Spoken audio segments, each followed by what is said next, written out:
These phones are quite a bit alike in a number of different ways. For you specs junkies, you can pause the video here to get a quick look at the hardware differences between the two. Now, with that out of the way, in part 1 of our big phone dual camera showdown, we're pitting Huawei's Mate 9 against what will likely be one of the top selling phablets of the year, the iPhone 7 Plus. Both are rocking 1080p LCDs, both have fingerprint sensors, both have stereo speakers, and both have crazy cool dual camera systems. These displays are pretty evenly matched, with a slight brightness edge going to the iPhone.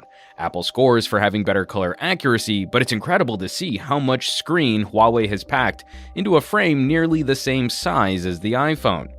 Looking at overall build quality, both phones feel solid aluminum frames, the iPhone landing a touch thinner, but that's less a concern with such large devices. Personally, I prefer the rear-mounted fingerprint sensor on the Mate, as dancing a slippery phone around in your hand is daunting at this screen size. However, we do appreciate that Apple includes enhanced water resistance for the durability win.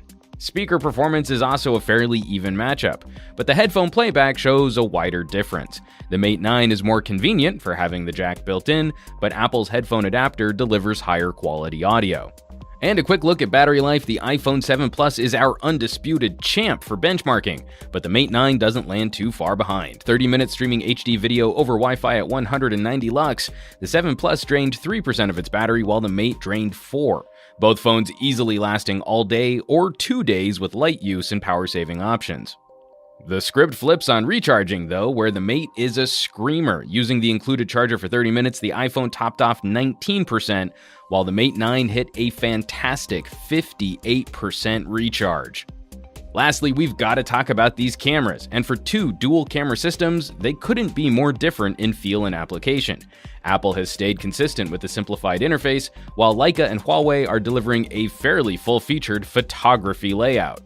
In general, looking at full auto to full auto shots, the iPhone remains the more consistent performer in image processing, and we like that Apple seems to play more with the color of afternoon light.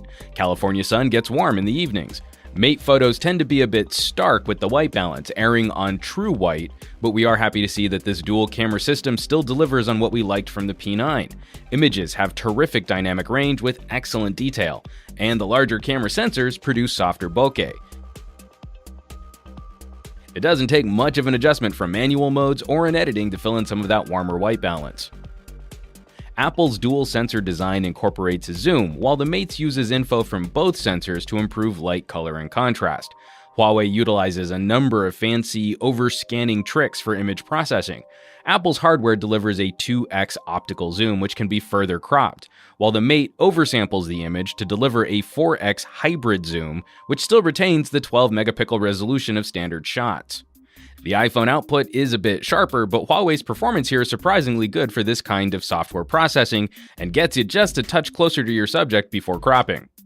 Adding hardware stabilization to the Mate 9 is a huge step up over the P9, and we also get UHD video using H.265 compression to keep file sizes from getting out of hand. 1 minute of UHD video on the iPhone weighs in at 325 megabytes, while the Mate 9 is saving you more than 100 megabytes per minute for comparable quality.